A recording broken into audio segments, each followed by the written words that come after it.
well. I can't see you, but I can hear you, and we love you too. So I'll tell you that, first of all, Chris told me not to say anything about this. But I really do have to say this. New Hampshire can be a tough state, right? You guys want to see people over and over and over again. You want to ask the questions, like the tough questions, over and over and over again. I can handle that. Because South Carolina is like that, and I welcome it. Like, we want to know, and it's about relationships. It's about trust. That's what we do. But what we don't have in South Carolina is how cold it is outside. You guys, this is like an unbelievable kind of cold. And then Chris is like, oh no, this isn't cold. And he's like, you don't need to go out there talking about this because they don't need to know your skin is thin. Chris, this is southern skin. I'm telling you, this is so I'm going to have to brace myself. Y'all would laugh at my coat if you saw it, to be honest. But I will brace myself, and it's how much I love you, because we're going to do whatever it takes, December, January, to make sure, as cold as I am, that we're going to be okay. I want you to first help me. You know, we are blessed to live in a country where so many people have sacrificed their lives and their families to really protect the freedoms we hold dear. We've got a great patriot and a great patriot's wife who have been incredibly service-minded, patriotic, fought the good fight. He deployed to Afghanistan 10 times.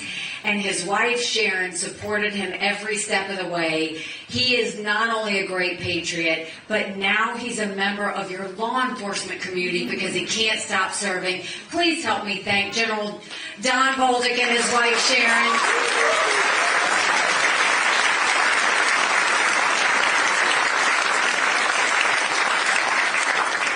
And it's a very cool thing when you have a governor that gets it. You know, it really is. A governor that gets the fact he's not supposed to live your life for you. He's not supposed to tell you what to do or how to do it. But he understands that freedom is a blessing, and it's one that has to be protected. And you could not find a governor that understands live free or die better than Chris Sununu.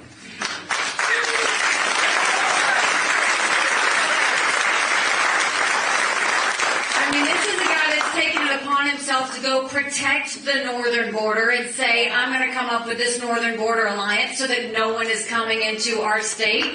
This is a governor. Go ahead, give it up for him. This is a governor who, when he balances a budget, he doesn't just balance it and spend, but he sends money back to the local area so it goes back to where you need it most. And this is a governor that's even going so far to protect your area code. I'm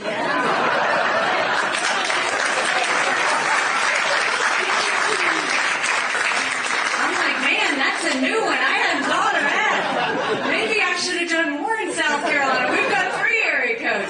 So how many of you are here for the first time listening to me? A strong number. Good. Welcome. We're glad to have you. You know, I mean, it's not over-exaggerating to say the world is on fire. There's a lot going on in our country, and it's not good. You don't have to turn on the news to see how bad it is. You feel it. You feel it when you go to the grocery store. You feel it when you fill up your car with gas. You feel it when you make your mortgage payment, your insurance payments. We are feeling it everywhere we go. It is costing you $7,500 more this year than before Biden was president. That's a lot of money. And you look at the fact that we are $34 trillion in debt. We're having to borrow money just to make our interest payments. China owns some of that debt. Now listen, there is nothing I would love more to tell you that Biden did that to us. And he has sent us down this road of socialism that is dangerous, that we have to stop.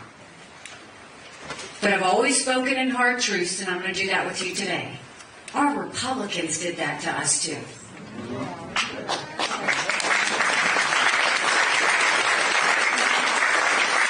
You You go back and look at that $2.2 trillion COVID stimulus bill that they passed with no accountability.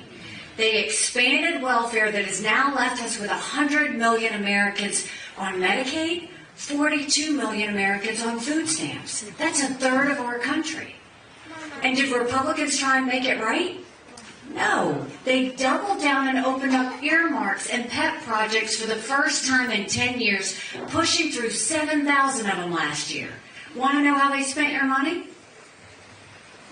$10 million on an honors college in Vermont. $7.5 million on a courthouse in Colorado. Another $10 million to tear down a hotel in Alaska. I mean, the list goes on. In the 2024 appropriations budget, Republicans put in $7.4 billion worth of pet projects and earmarks. Democrats put in $2.8 billion. Now you tell me who the big spenders are. It's out of control. Congress has one job, and that's to pay for government and give you a budget on time.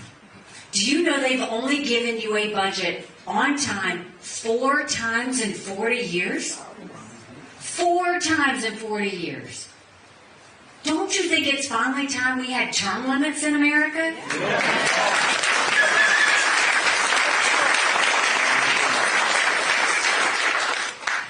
They're spending like that all while 1 in 6 American families can't pay their utility bill.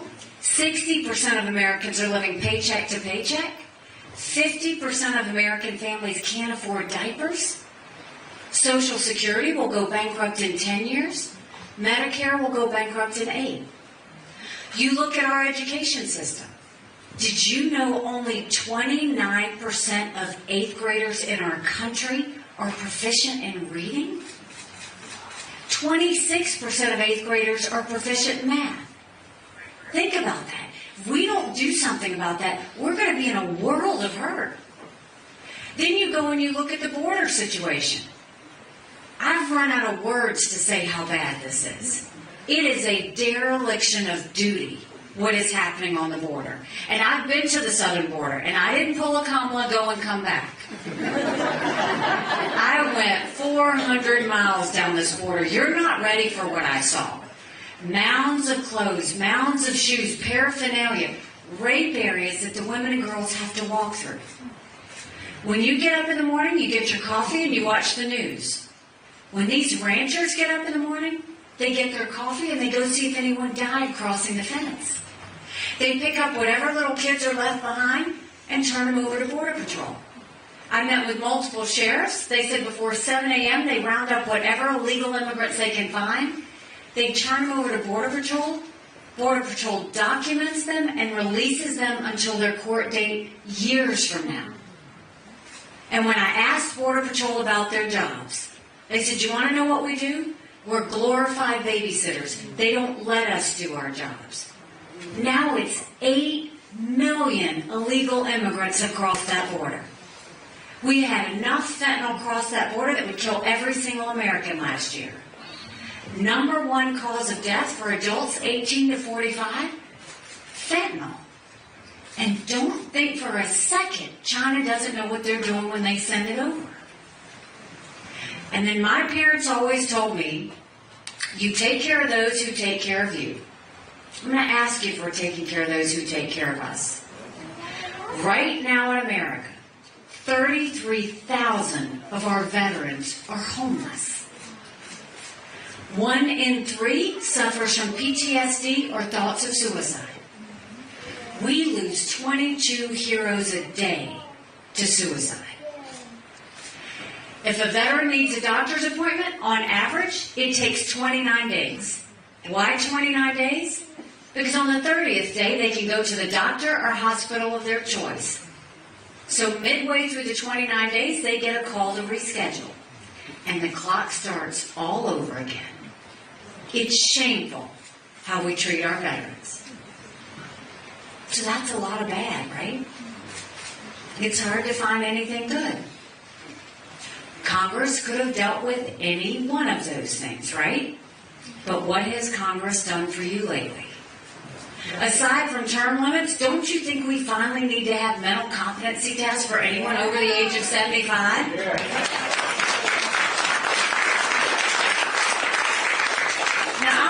Southern girl, we know not to be disrespectful. I'm not being disrespectful when I say that. The Senate is now the most privileged nursing home in the country. We all know it. You know it.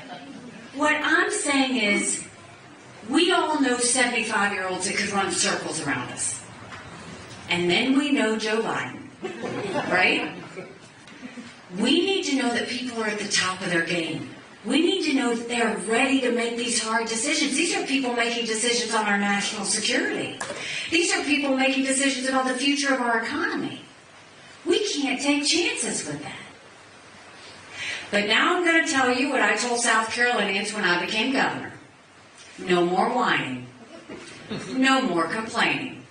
Now we get to work. How do we fix it? When it comes to the economy, let's claw back the $500 billion of unspent COVID dollars that are still out there. Instead of 87,000 IRS agents going after middle America, let's go after the hundreds of billions of dollars of COVID fraud, one out of every $7. If 8% of our budget is interest, quit borrowing. Cut up the credit cards. You have to balance a budget every day. Chris and I had to balance a budget as governors. Why is Congress the only group that refuses to balance a budget? We'll stop the spending, we'll stop the borrowing, we'll eliminate the earmarks, and I'll veto any spending bill that doesn't take us back to pre-COVID levels. We've got to start focusing on the middle class. In America, we're watching the rich get richer and the poor get poorer. We're going to focus on the middle class. We're going to eliminate the gas and diesel tax in this country. And we're going to make sure we cut taxes on the middle class and collapse those brackets so that it's simpler. And then we're going to go, as governors, we know presidents typically meet with governors once a year. I'm going to meet with governors, Republican and Democrat, once a quarter, with the sole purpose of taking as many federal programs as we can and sending them down to the state levels. That way we reduce the size of the federal government, but you empower the people on the ground. Think welfare, think healthcare, think education. Wouldn't you rather have Chris Sununu manage that than some bureaucrat in D.C.?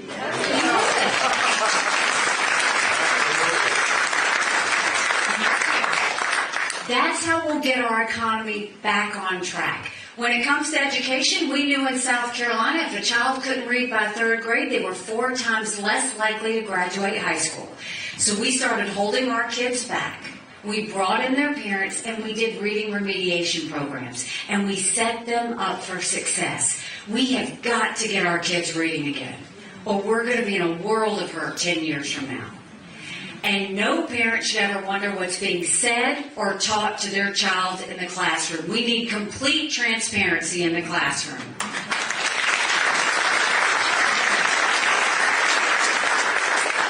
And every parent should be able to pick which school their child goes to.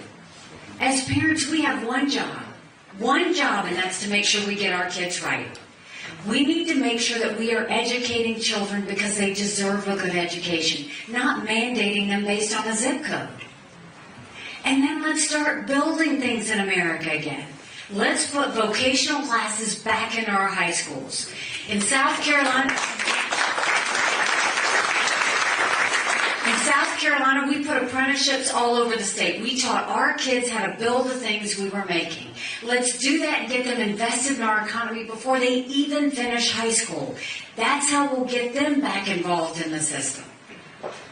And then when it comes to the border, we will take what I did in South Carolina and we'll make it national. We will do a national E-Verify program. We will make sure every business has to prove that the people they hire are in this country legally. And then we will defund sanctuary cities once and for all and get rid of the safe havens that allow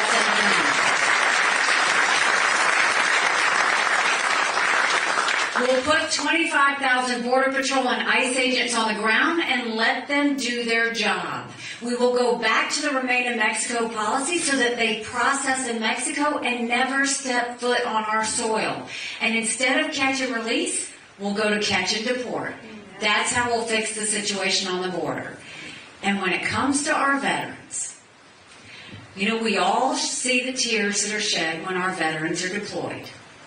And we all see the blessings of what happens when they come back home. I am the wife of a combat veteran. My husband deployed to Afghanistan. The day he came home, there were a lot of prayers answered. But that was the easy part. It was when we got home that the tough part began. Michael couldn't hear loud noises. He couldn't be in crowds. Life had passed him by for the year that he was gone, and the transition was tough. We can't just love our men and women when they're gone. We gotta love them when they come back home too. So the way we do that is we're going to focus more on the transition so that they can get back on track. We'll do telehealth so that they can get the mental health care they need right when they need it. We will make sure they can use their GI benefits for things other than education. And we'll let them go to the doctor or hospital of their choice because they've earned that right. And finally, the way we'll deal with health care, so I think the way we fix it is we make every member of Congress have to get their health care from the VA. And you watch how fast that gets fixed.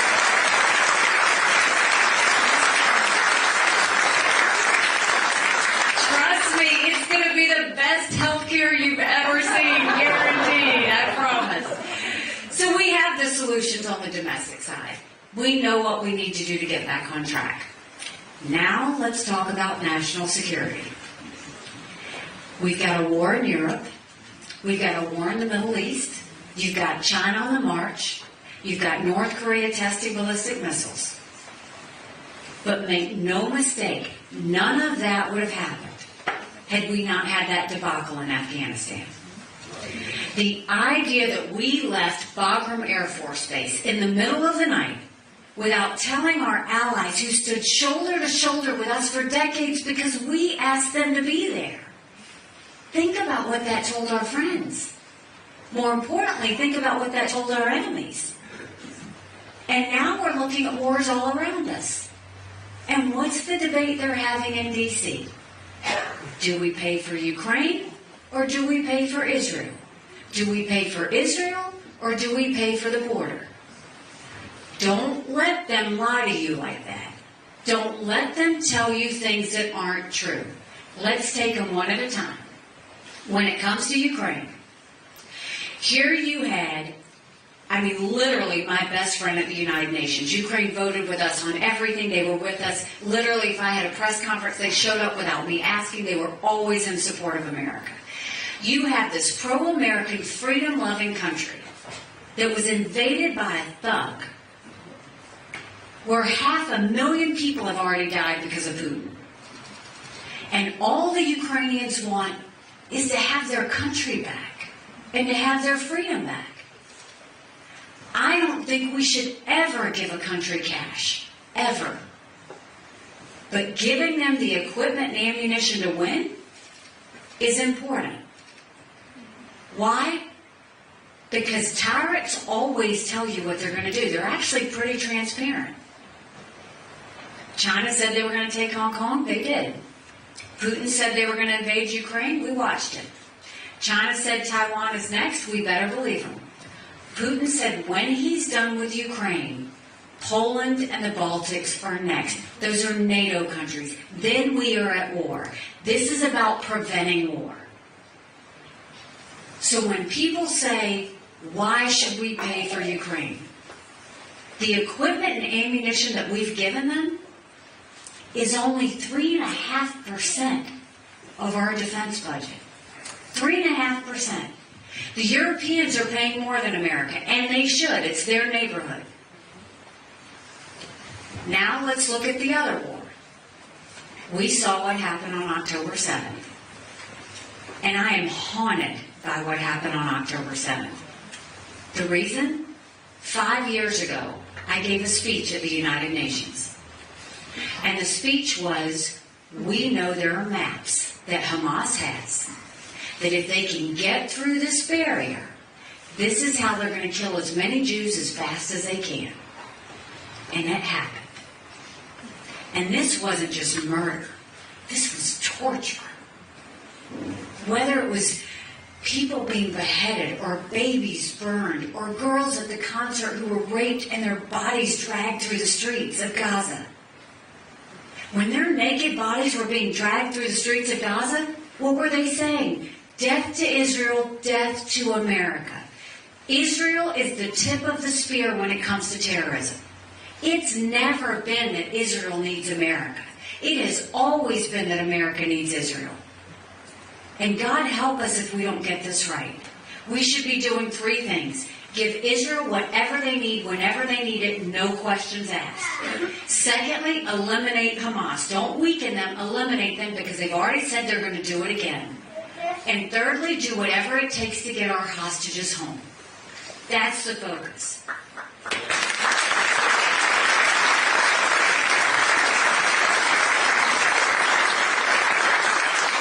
And Biden talked a good game when this started. I was actually impressed. But then he pulled exactly what every country at the United Nations always does. They are quick to run to Israel when she gets hit. But we got to support Israel when she hits back, too. If that had been us, do you think we would have talked about a pause or a ceasefire? No. We never would have done that. And when other candidates tell you this is Israel's war, it's not America's war, this should be personal to us. We watched 33 Americans were butchered on October 7th. There are American hostages right now. This should be personal for us too. Because they want to kill us as much as they want to kill Israelis. So then you go and you look, that's Israel. And don't ever forget, there would be no Hamas without Iran. Iran gave that green light. There would be no Hezbollah without Iran. There would be no Houthis without Iran. This is all Iran doing exactly what they want to do. And what did Joe Biden do? I just got to say this. He turned around, fell all over himself to get back into the Iran deal. Loosened the sanctions. And look at all the money that has flowed to Iran. From who? China. Biggest importer of their oil. Russia getting drones from Iran. And all that money flooded all that terrorism. And then he turned around and gave $6 billion for 5 hostages. Do you know how many dollar signs they're thinking that they have 240?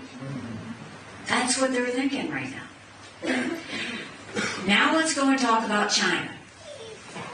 China has been planning war with us for years, and that's not an exaggeration.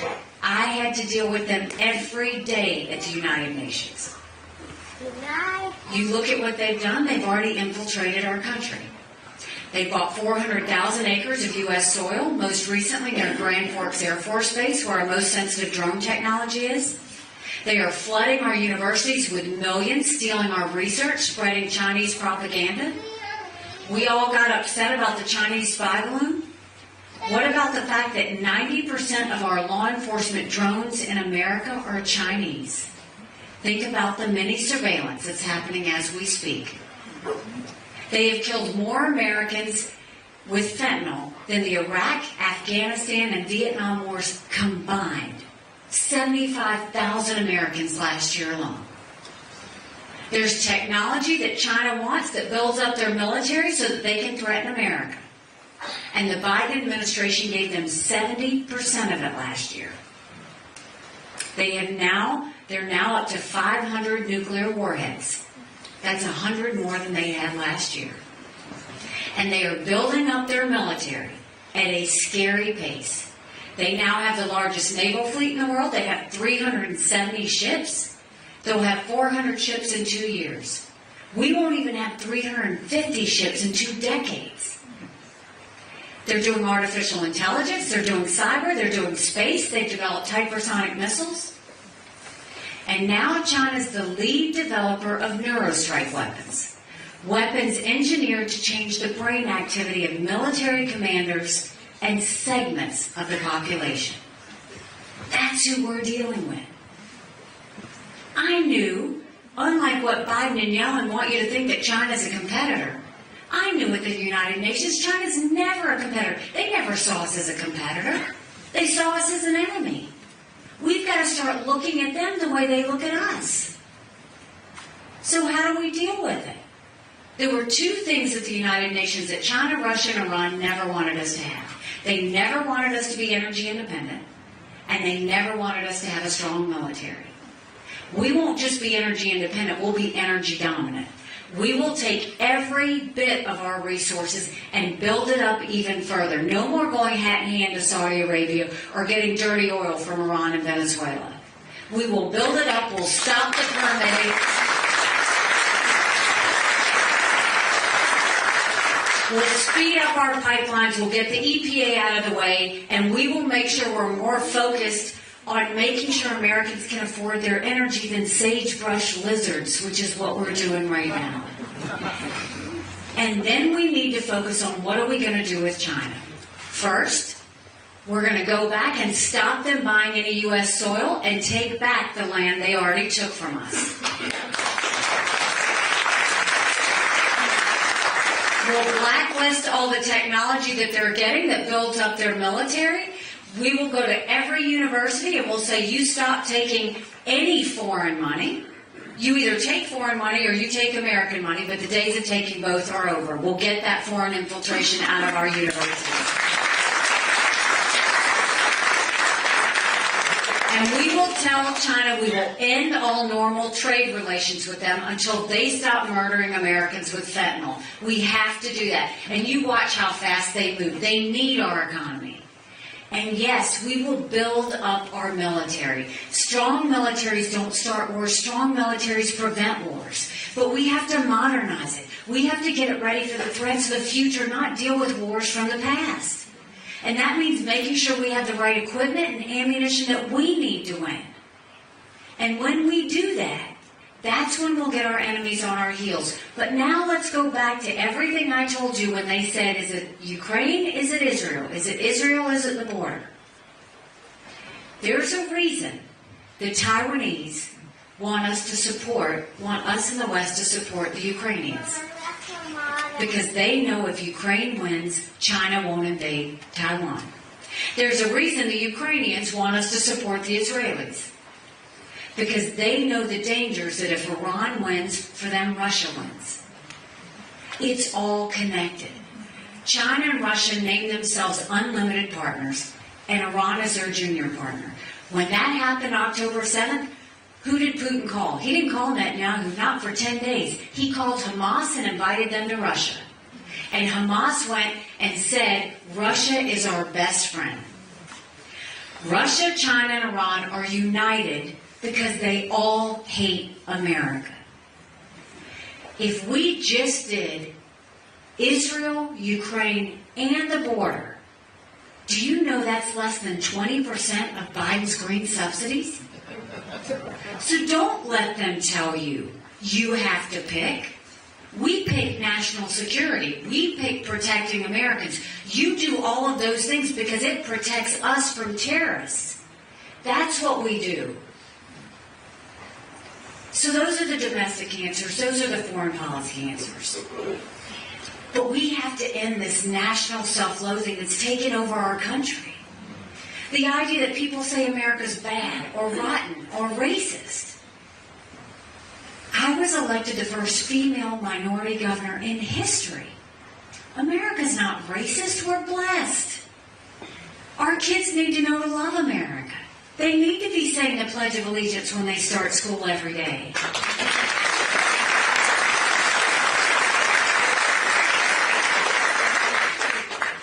5 months ago, I dropped my husband Michael off at 4 a.m. for another year-long deployment. And I watched him and 230 soldiers pick up their 2 duffel bags of belongings to go to a country they've never been, all in the name of protecting America. They're willing to sacrifice their lives and their families because they still believe in this amazing experiment that is America. So if they're willing to fight for us there, shouldn't we be willing to fight for America here? Because we have a country to save. But in order to do that, we've got to acknowledge some hard truths. Republicans have lost the last 7 out of 8 popular votes for president. That is nothing to be proud of. We should want to win the majority of Americans. But the only way we're going to do that is if we have a new generational leader. that can leave the negativity and the baggage behind.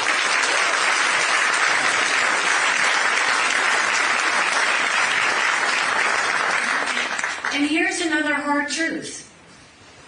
I think President Trump was the right president at the right time. I was proud to serve America in his administration. I agree with a lot of his policies. But the reality is, chaos follows him.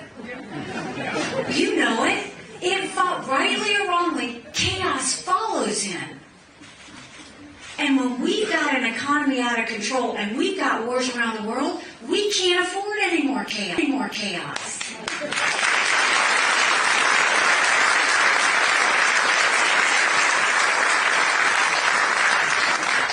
So what we need is a lot of courage. Courage from every single person in this room. Courage for me to run. And courage for every one of you to know, don't complain about what happens in the general election if you don't play in this primary. It matters. When I announced, someone asked me why I was running. And I said, my parents came here 50 years ago to an America that was strong and proud and full of opportunities. I want them to know that country again. I'm doing this for my husband, Michael, and his military brothers and sisters. They need to know their sacrifice matters. They need to know that we love our country. I'm doing this for my daughter, who just got married, and I saw how hard it was for her and her husband to buy a home. And I'm doing this for my son, who's a senior in college, and I am tired of watching him write papers of things he doesn't believe in just to get an A. That's not us. That's not America. And now 78% of Americans think their kids won't live as good of a life as we have. We can't be okay with that. I'm not okay with that. We do have a country to save. But I'll tell you this, if you will join with me in this fight, I promise you, our best days are yet to come. Thank you very much. God bless you. I appreciate it. Thank you. Thank you. Thank you so much. I appreciate it. Thank you. Thank you. I appreciate it. Thank you. That's very nice. Thank you so much. Thank you.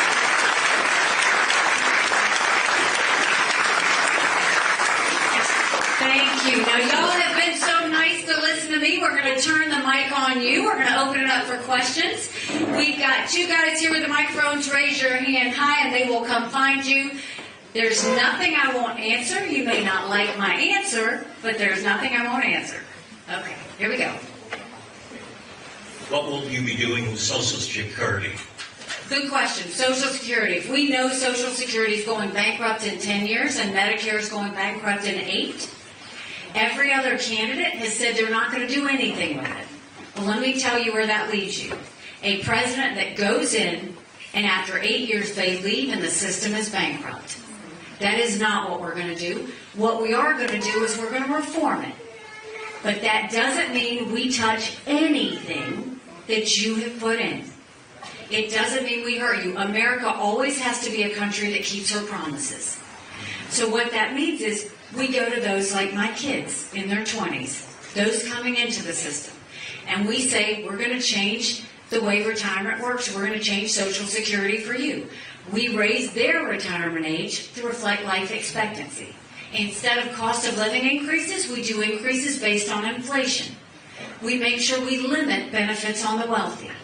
And then we expand Medicare Advantage plans to create more competition. That's how we'll make sure there's actually something for them when they get to that point.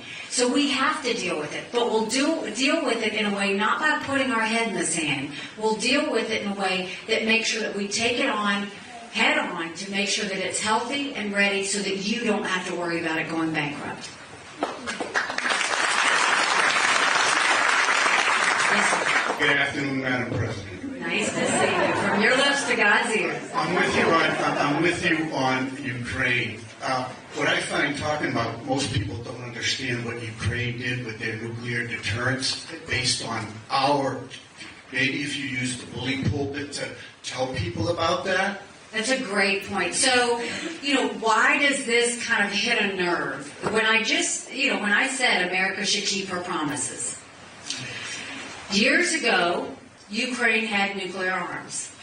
And there was a deal that was signed that said if Ukraine would give up their nuclear production and arms, that America would make sure we always defended them if they got in trouble.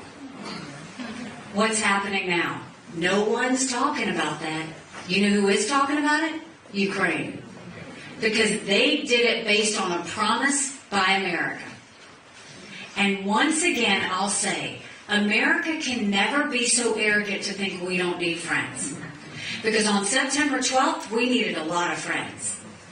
And you don't get friends if you don't act like a friend. We need to make sure we have the backs of our friends. And in that situation, you're exactly right. If we do that, it's another broken promise. And America's got to stop breaking our promises.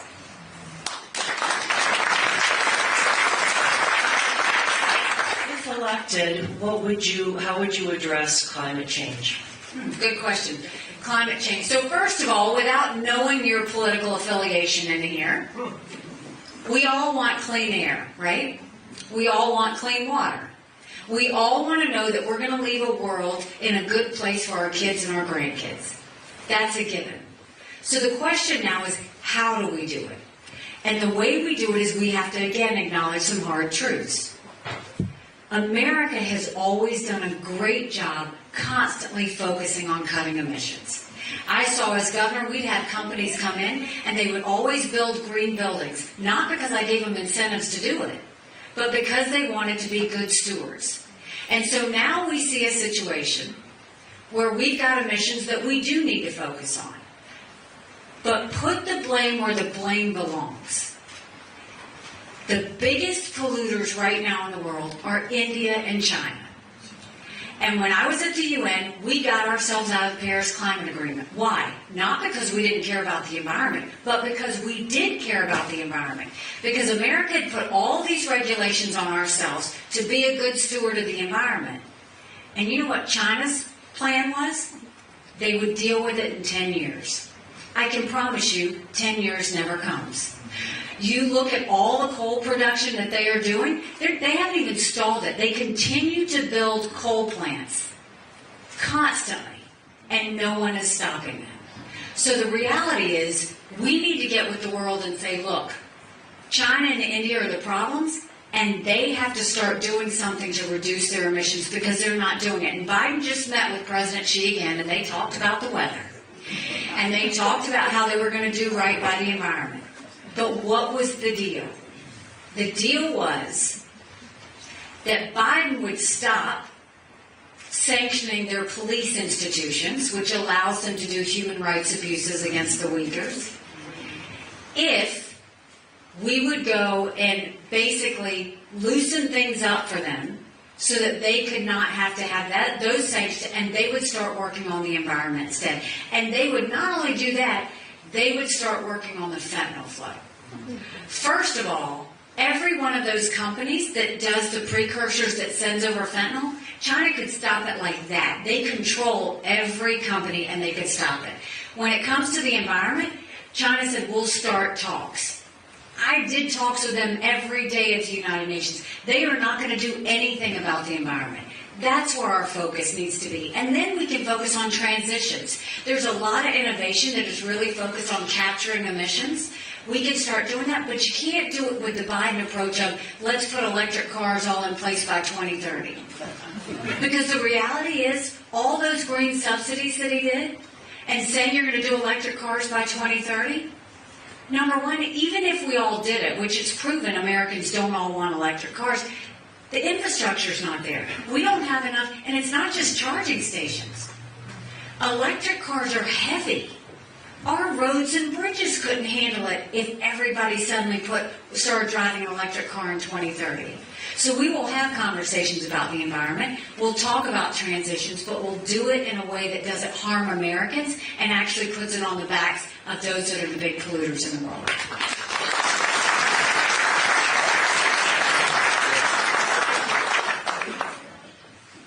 Hi, sweet girl. How are you? love your hat. Thank you.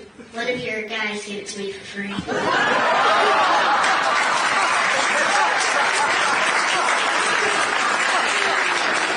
I want you to tell me which guy that was, because we don't do things for free. Although you look cute in it. I don't see him right now. He's really hiding. My question is, when you become president, what's the first thing you'll do when you're in office? Oh, such a great. How old are you? 9 going on 10 in December. So are you fourth grade? 5th. Fifth grade. Good. Well, I'm very proud of you. Thank you. And you know what? I'll tell you. Strong girls become strong women. Strong women become strong leaders. So the first thing I'll tell you that we will do is it's not what I say, it's what I did. As governor, I will do the same thing as president that I did as governor, which was I replaced the head of every agency, whether they were great or not, just to freshen it up.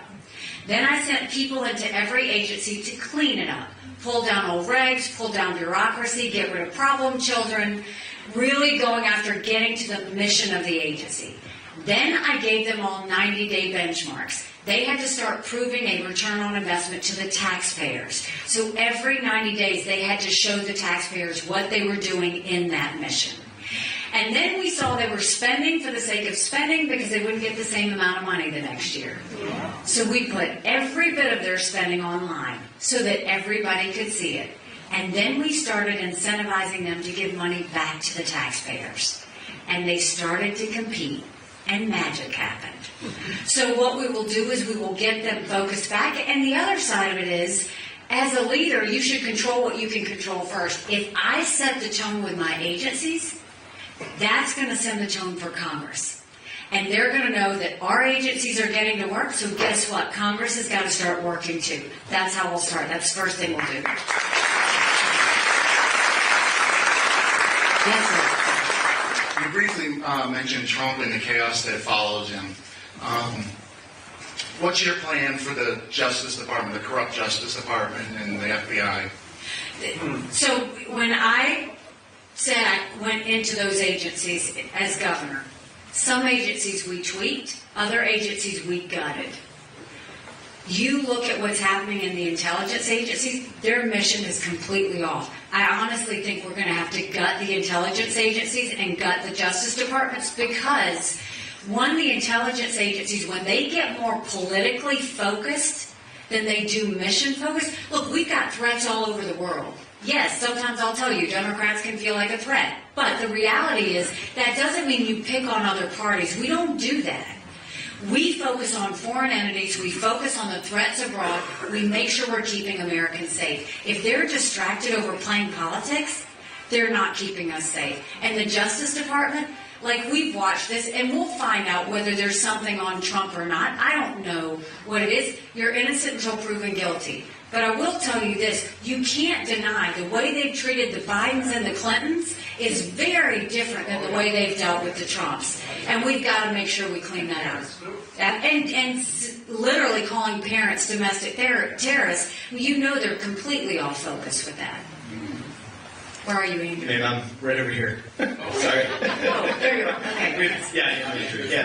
We have time for one more question. Okay. Oh, make it a great one. So I drove up here from Massachusetts, so my vote isn't as powerful as all of your votes, being in First Nation primary. So I just wanted to see you're going up in the polls in order to make all of our time that we spent here truly valuable. Would you consider having Chris Christie be your VP or something? I feel like you guys are somewhat aligned and realistic. You have nuance in what you say. You tell the truth. Like you mentioned, with Republicans spending so much during COVID, it's both parties that did that. I feel he kind of has that similar sort of vibe, I guess you could say. So would you be interested in having Chris Christie, maybe during the next debate or something, be my running mate or something like that? Yeah, so just wanted to see what about it. Well, first, on behalf of Kristen Nunu, welcome to New Hampshire.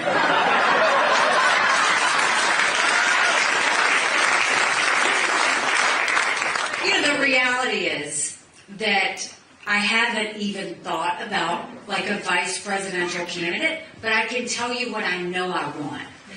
What I want is, I don't care what gender they are. I don't care what race they are. What I want is someone that's willing to go in there and do the hard work, because this is going to be a brutal 8 years. Someone who's going to be a true partner. Someone who's going to make me better. And someone who's going to give you comfort that if something were to happen, they can pick it up and keep going right where they are. What I won't do is, you're not going to see me go, and this is agencies too. I don't go put political people or donors into spots. I put people that I know can really help me get the results I need. Chris is a friend. I've known him a long time. Governors all get along just fine. But at the end of the day, my focus is, how do I win everybody in this room? And make sure that we make it on to South Carolina, which is my home state, where we will go head-to-head with Trump. That's what our focus is to make sure we're doing that. But what I can promise you is, you'll love my VP, whoever that may be. Thank